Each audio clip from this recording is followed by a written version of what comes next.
Okay, welcome back, guys. Welcome to part 2 of my Hong Kong model Lancaster Dambuster build.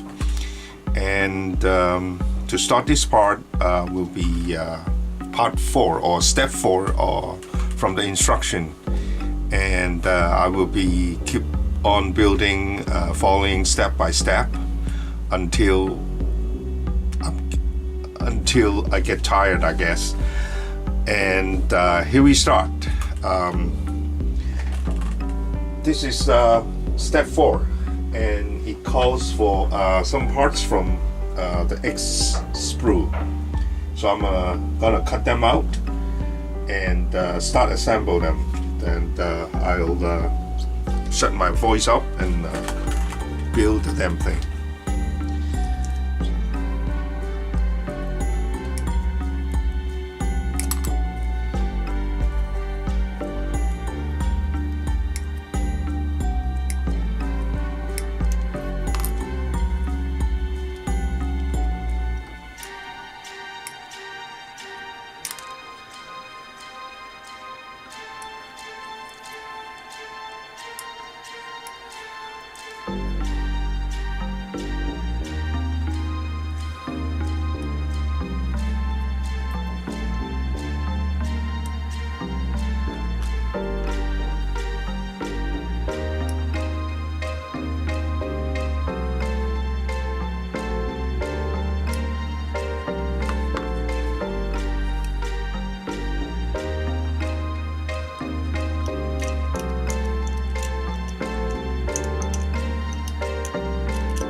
Okay, now I come to step 5, and I'm cutting out the parts for step 5.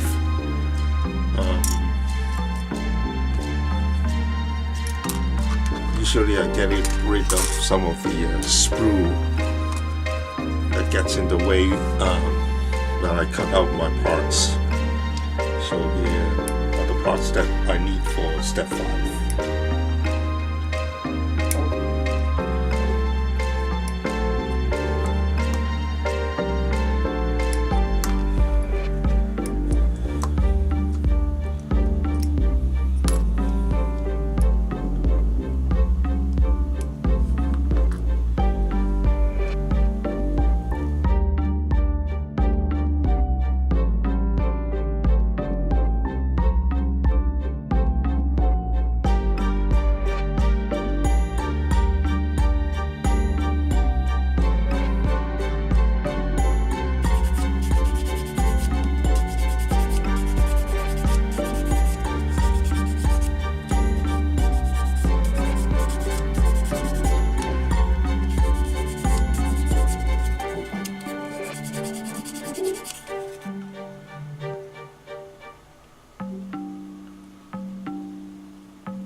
And these two parts will need a couple of photo etchers to cover the back out, so I'm gonna cut up the photo etch. And it's photo etch number 10 and also number 9. Usually what I use to cut out the photo etch is I have this ultrasound knife from Japan, and it's perfect for cutting out photo etch. See here.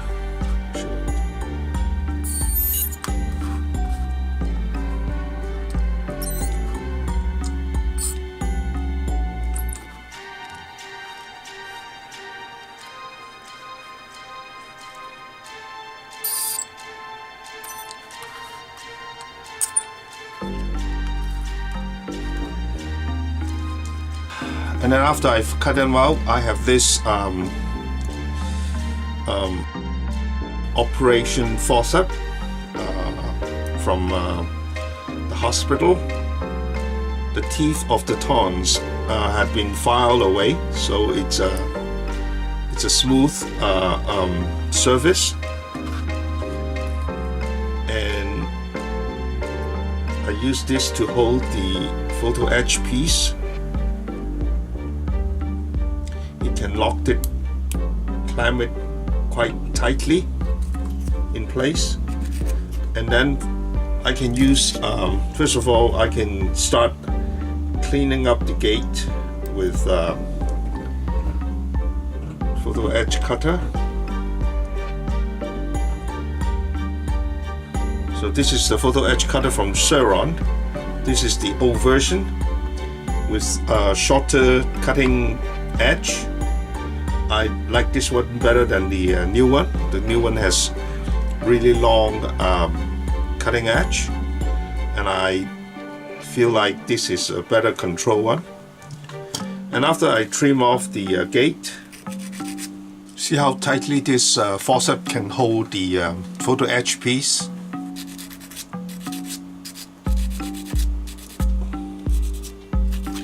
And then I clean off the gate with my sander or file, and then it's supposed to go to the back of this couple of parts. To glue photo etch parts onto plastic part, I use super glue like everybody else. I always deposit a small amount onto a surface first, and then use a toothpick or anything that's pointy, and apply a very small amount.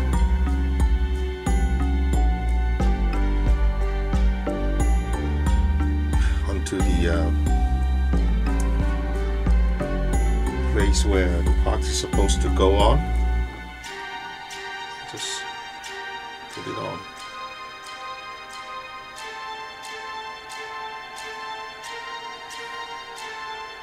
Well, when it comes to super glue, it is important to know that the less you use, the faster it dries out, and the stronger the bond is.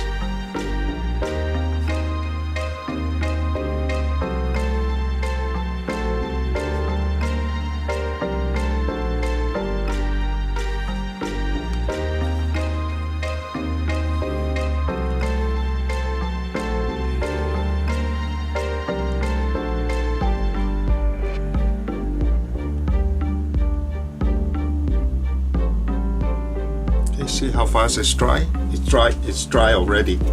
And I'll clean up the edge.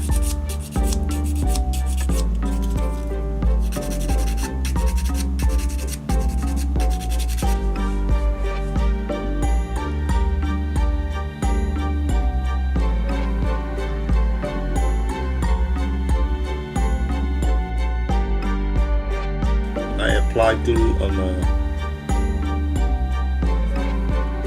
the back of the place where it's supposed to joint.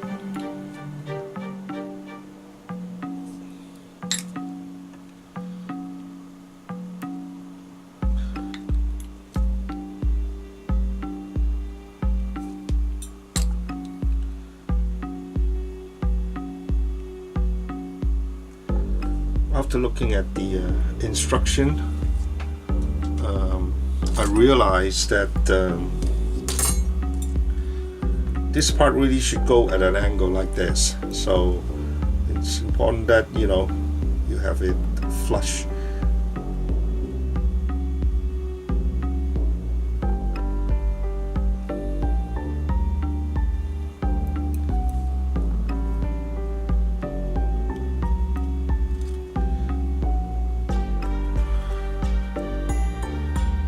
So if you flush join the location pin, you get the right angle of the parts. So this is step 5. Okay, I come to step 6 of the instruction, and it calls for P sprue. Well, the sprue is kind of huge, so I cut it out into 2 parts so it's more manageable on my small modeling table. And I'm cutting out the parts for step 6, which is the P7, P8, P9 and P10.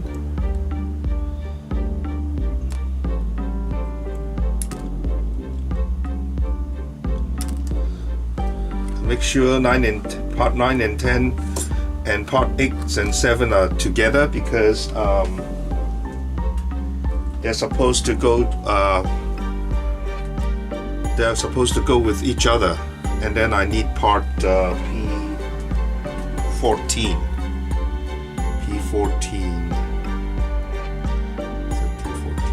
P14 is here.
Okay, before I glue the pedals onto the part P14, I clean up these 2 sub-assembly first.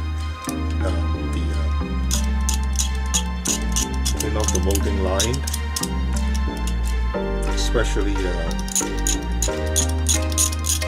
front part where it's visible. The back is not so important. This is the front part. So clean up the molding line.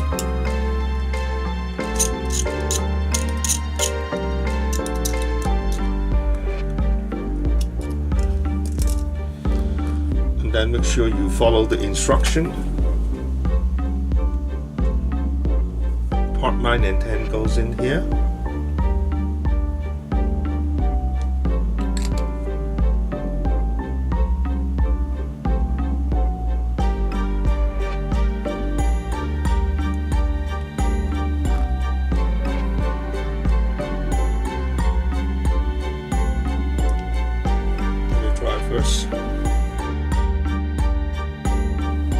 after this part is kind of dry, then I will glue this part down.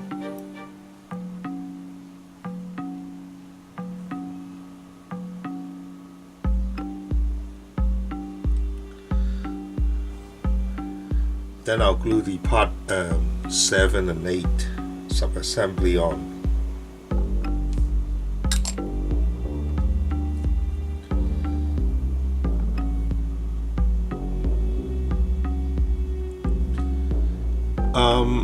We come to step 7 of the instructions, and it calls for the construction of the instrument panel. As we all know, there's no decal for the instrument panels.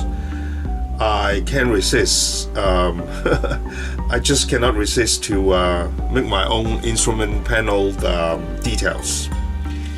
First thing I do is I open up all the dials of the instruments with a drill, and then I enlarge them to size with a needle file.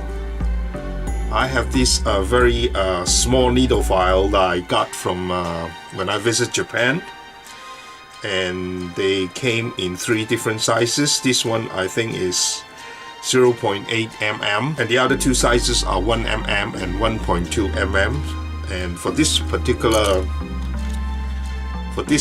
steps, I used the 0.8 mm file. And after I drill out the hole, and then I, clean it up and enlarge it to the size of the dial that's been molded on. And then what I did, I also thin up the back of the parts.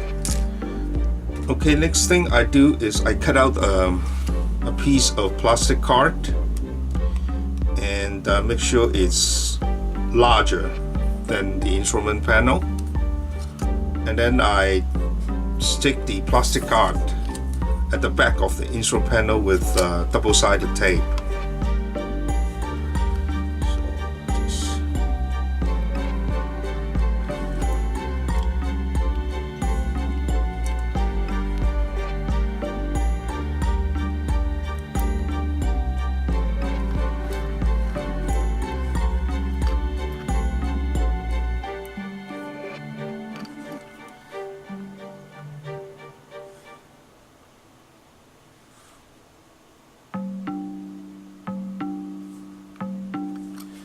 And making sure the double-sided tape doesn't cover any of the openings.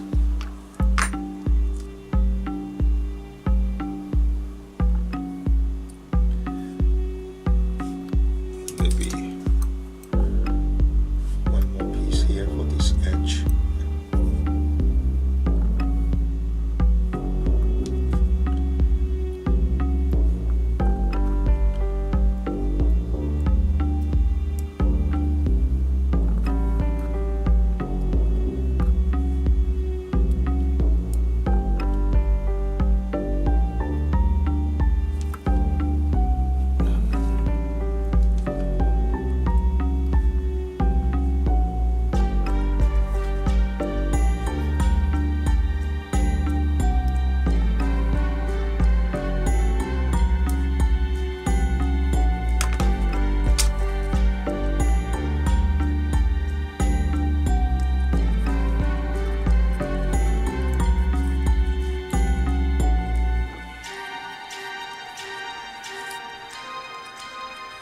And the next thing I do is to paint this whole piece black. Then I'll come back and show you the result of that.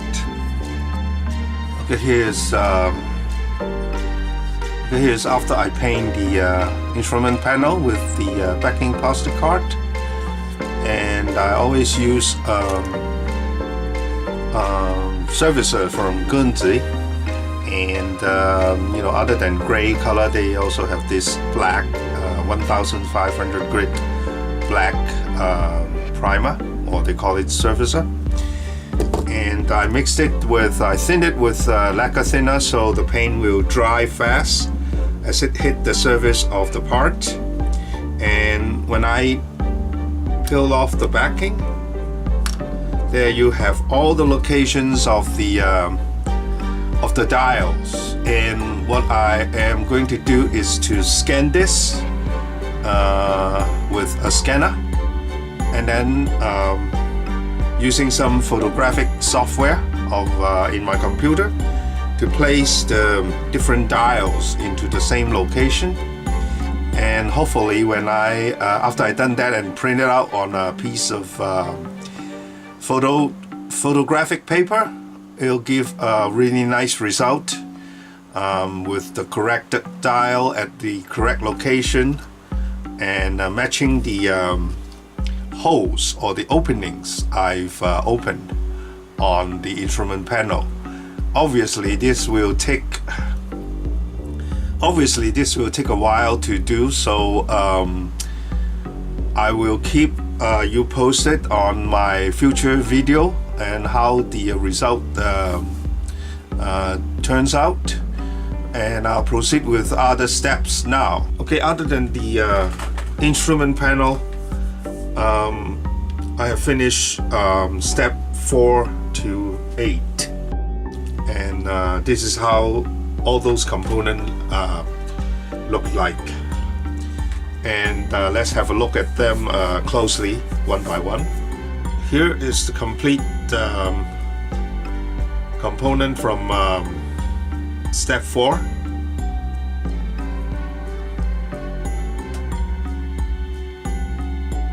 This is how the parts look like without any modification. And here is completed step 5.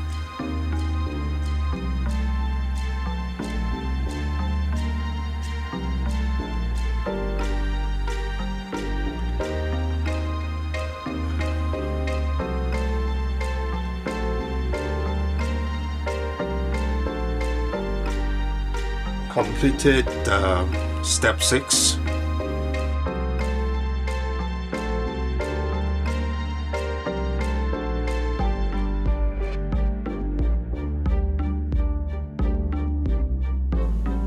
These are the pedals.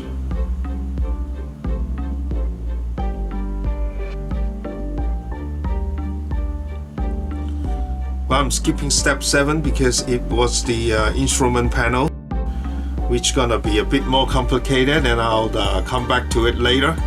This is step 8 completed.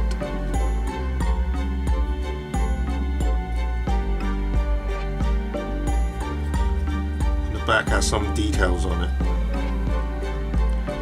Okay guys, part 2 video is getting kind of long, so I think I'll stop this video here.